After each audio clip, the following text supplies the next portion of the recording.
Nazi Xer's final project is a city maze generator, able to read OBJ files and then convert them into vertex data which can be passed into the OpenGL pipeline.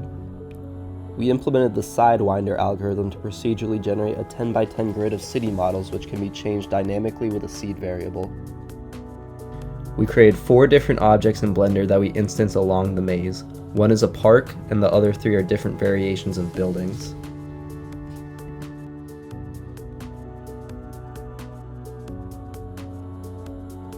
The OBJ data is read and stored into global variables representing the different vertex data. We created an array containing the vertex data for each model and then indexed into that array to pick a random model to place at each position. With a hash map, we coupled every position with a random shape and then called on that hash map for each frame.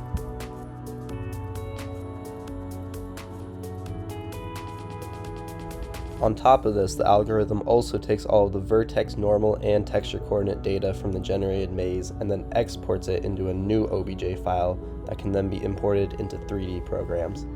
Here's what the city looks like in Maya's Arnold renderer.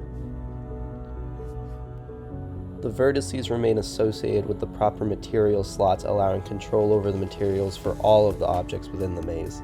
As you can see, we are able to adjust the materials of the buildings without affecting the trees or the windows.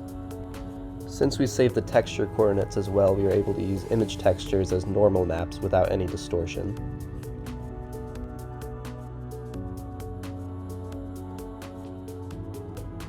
The nice part about the algorithm is that it can read any OBJ file and instance it along the maze, so it can be used for a variety of purposes.